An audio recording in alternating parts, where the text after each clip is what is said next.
Se eu fosse você, assistiria esse vídeo com a luz ligada. Olha, quem avisa amigo é. Na verdade, você pode fazer diferente. Eu te desafio a assistir com as luzes desligadas. Você teria coragem? Nesta Sexta do Medo, eu vou te contar alguns casos antigos de possessão demoníaca. Casos que foram repassados para mim há muitos anos e que estavam esquecidos até agora. Aqui é o Bira. Bem-vindos. Imagine como eram as casas no início do século XX. Um design mais antigo, menos tecnologia. Entre bem fundo nesses detalhes e venha comigo para o ano de 1906. O ano em que Clara Germana Selle, de 16 anos, foi exorcizada por quase 2 dias. Um exorcismo que não só quase a matou, como também quase acabou com a vida dos padres que estavam tentando retirar a coisa de dentro dela. E aí? E aí você diz: poxa, Bira, mas faz mais de 100 anos isso? Você espera que eu acredite nessa história? Sim. Eu espero. Afinal, cerca de 170 pessoas presenciaram o exorcismo. E todas alegaram a mesma coisa. Os padres começaram pela manhã e passaram o dia tentando vencer o demônio.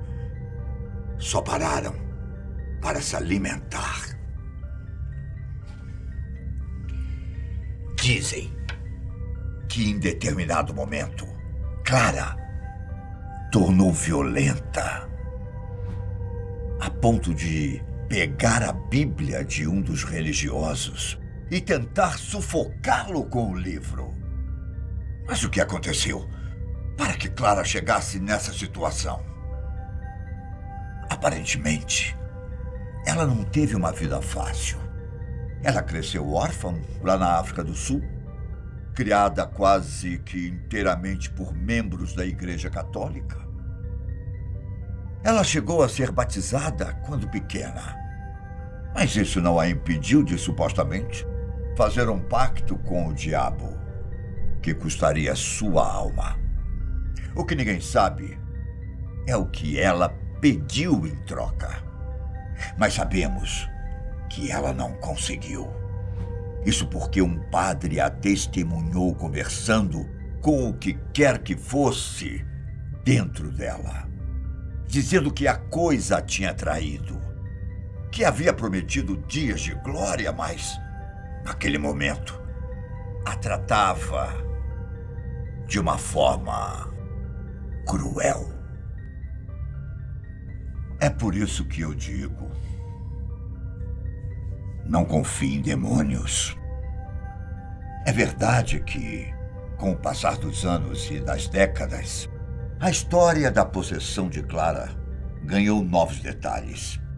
Alguns que podemos até mesmo duvidar. Uma das versões afirma que ela perdeu o controle do corpo quando estava possuída e rastejou pelo chão como se fosse uma cobra. Durante o exorcismo, ela até teria perdido a rigidez e ficado, digamos, mole, como um animal. Antes dos 2 dias de exorcismo, as pessoas que conviviam com Clara perceberam que alguma coisa estava errada, pela forma com que ela agia. Ao que parece, Clara começou a contar histórias peculiares de pessoas desconhecidas, inclusive de membros da igreja. Foi então que começaram os boatos de que ela estaria lendo mentes. E é claro, como toda boa e velha possessão demoníaca, nós sempre encontramos informações de que o corpo dela levitou. E isso aconteceu com Clara, antes e durante o exorcismo.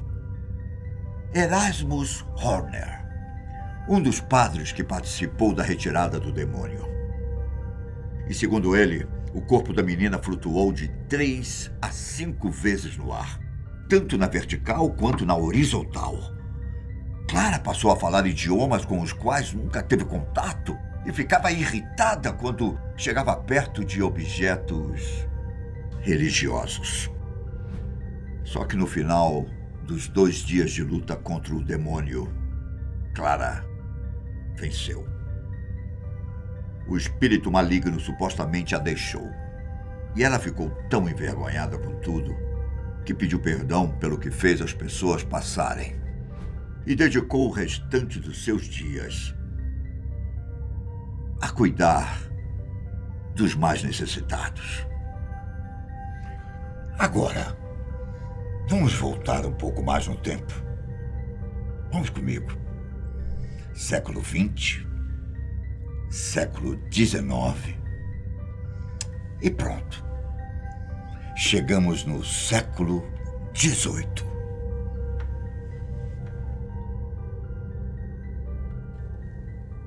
Era 1788, quando o homem chamado George Luckens precisou passar por uma sessão de exorcismo que chocou a Inglaterra.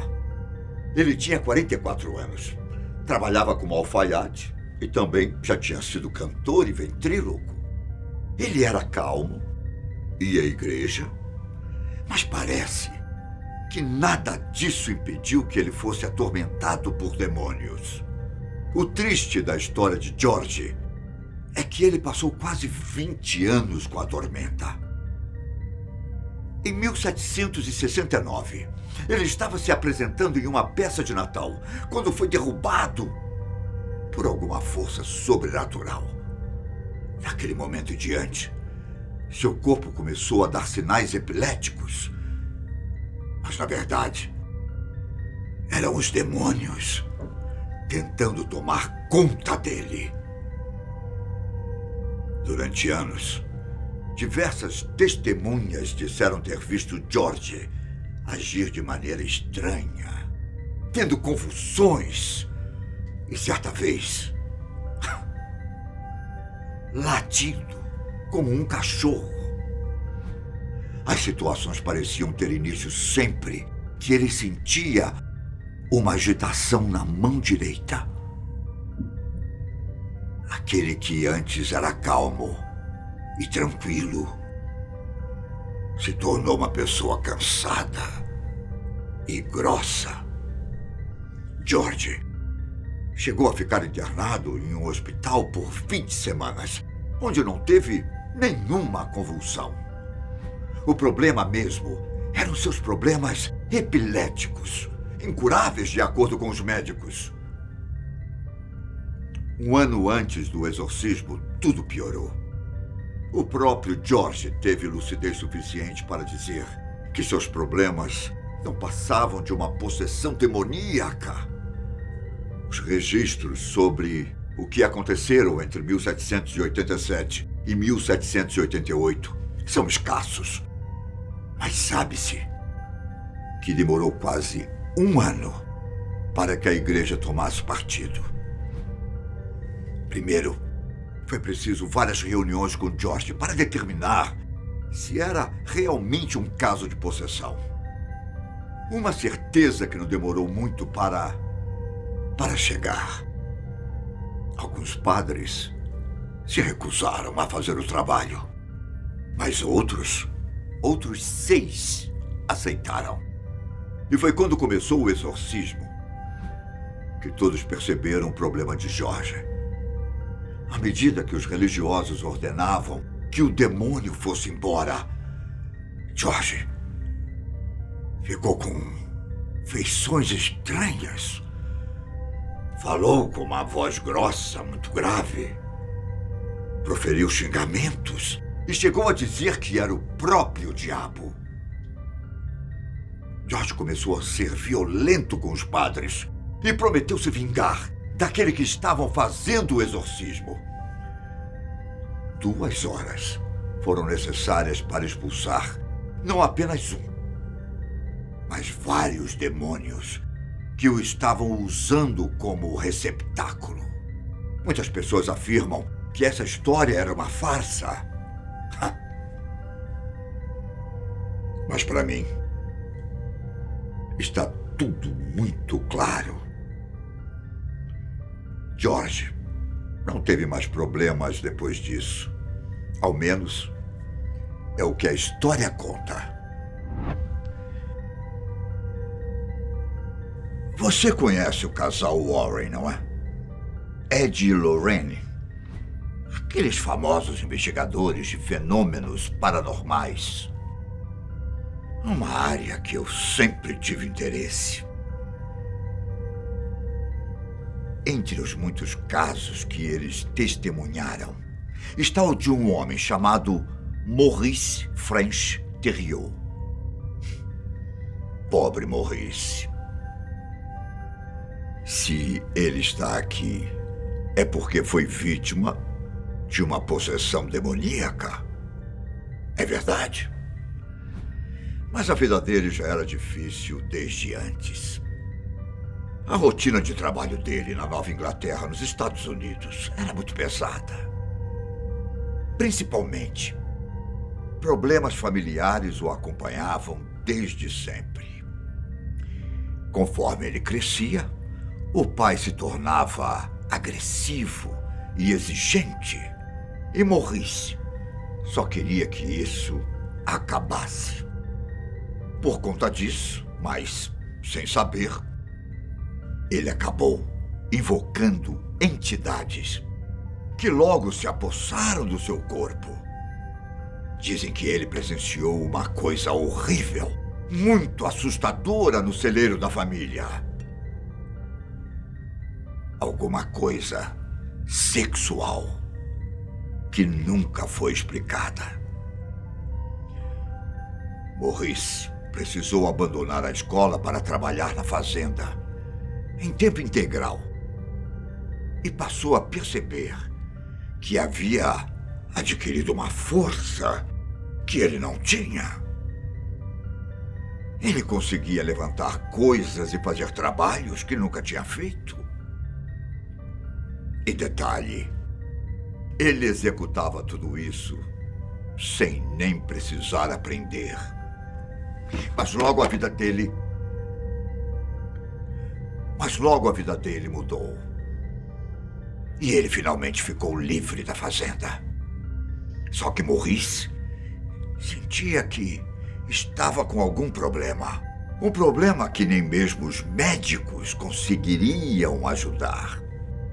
E foi nesse momento que os Warren apareceram. E quando eles apareceram, a situação piorou. Poltergeists foram presenciados na casa de Maurice e até mesmo ataques físicos foram relatados. E quando Maurice pedia ajuda para Deus, as agressões aumentavam. Durante uma noite, ao tentar rezar a Ave Maria, ele ficou tão violento que quase sufocou a esposa até a morte. Percebendo que não era apenas uma assombração, os Warren chamaram um bispo para fazer um exorcismo. Foi durante os trabalhos que ele descobriu que Maurice tinha, não, mas uma espécie de legião de demônios no corpo. O processo foi difícil. E Ed Warren quase morreu durante o exorcismo. Mas aparentemente, as entidades foram embora do corpo. Contudo, elas se foram só do corpo, já que algumas atividades sobrenaturais foram registradas na casa.